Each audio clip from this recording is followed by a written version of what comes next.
राजेश, 6 जनवरी 2024 का दिन है और आज के इतिहास पर हम नजर डालेंगे 1989 जी, 89। हाँ, 89 जी।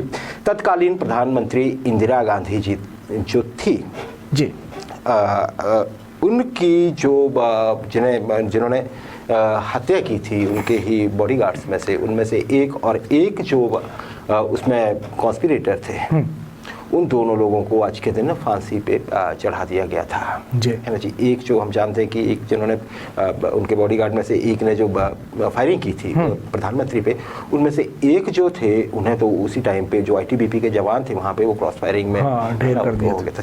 एक तो वो है जी, भारत की बात करें 1912 राजेश, डॉक्टर एल्फ्रेड वेगेनर,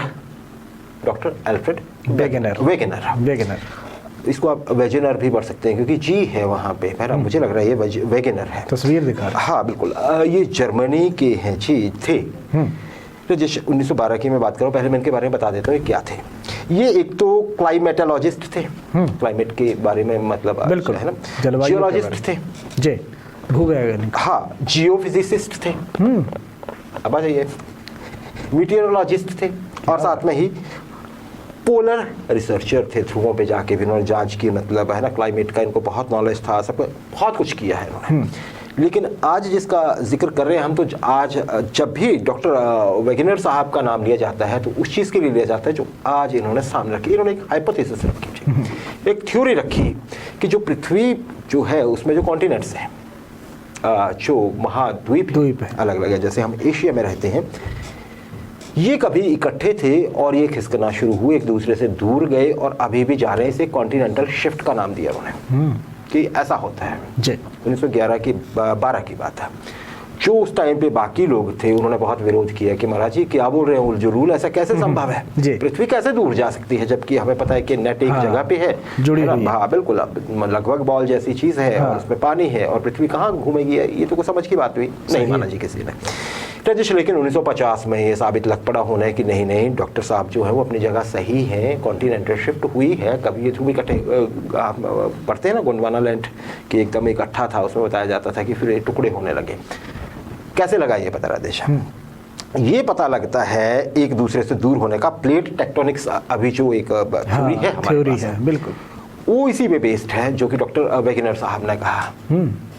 हम बोलते हैं ना भूकंप आया, बिल्कुल, ये यूरेशिया प्लेट जो थी ये एशिया इससे टकराई, है ना, ये एशिया माइनर से टकराई, इसलिए टर्की में भूकंप आ गया। हम हिमालयन रीजन की बात करते हैं तो कैसे होता है, यही कॉन्टिनेंटल शिफ्ट की वजह से, मतलब ज़मीन अंदर सरक रही है, दूर जा रही है, नज़दीक आ रही है। यहाँ से होता है ना कहीं पे दूर हो जाती है तो दरार पड़ जाती है और टकरा जाती है, तो वैसे पहाड़ और दरार की जो सारी मतलब साइंटिफिक, चलिए आज ये थी जी कॉन्टिनेंटल शिफ्ट की जो हाइपोथेसिस थी, वो डॉक्टर वेगेनर साहब ने सबके सामने रखी, जो जर्मन साइंटिस्ट थे जी। 2000 से पायरीनियन आइबैक्स है। पहले पायरीनियन क्यों कहा गया है राजेश? एक रीजन है ये, मतलब पायरेनीज बोलते हैं इसे। ये कहाँ है ये मैं बताता हूँ। अगर फ्रांस, आप यूरोप का नक्शा देखते हैं तो फ्रांस के जो दक्षिणी सिरा है और जो स्पेन है इसका उत्तरी सिरा है, जहाँ पे ये मिलते हैं वहाँ पे एक पर्वत श्रृंखला है। ये लगभग 350 मील के लंबाई में फैली हुई है, काफ़ी ऊंची है, बर्फ रहती है यहाँ पे जी। इसीलिए जो मैं आप ये देख रहे हैं आइबैक्स है, ये आइबैक है। ये आइबैक्स क्या होता है? पहाड़ी बकरे सब इसमें शामिल हैं। और ये पायरीनियन क्योंकि ये इस रीजन में थे जिसका मैंने आपको नाम बताया राजेश। आज के दिन ये हम बात क्यों कर रहे हैं इस बकरे की, बड़ी इंटरेस्टिंग है।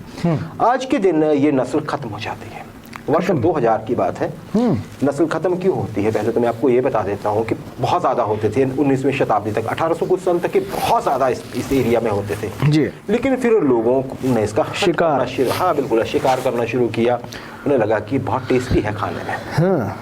प्लस इस रीजन में जो सरकारें थी उन्होंने कुछ बाहर के हिरण वगैरह ला के छोड़े कि ये भी सर्वाइव कर जाए। तो ग्रेजिंग लैंड जो था वहाँ पे, है ना जी, पॉस्टर जो था खाने के लिए घास थी वो कम होती गई, बिल्कुल, और ये सस्टेन नहीं कर पाए, ये फाइट नहीं कर पाए, वो डार्विन की थ्योरी फिटेस्ट सर्वाइव, है ना।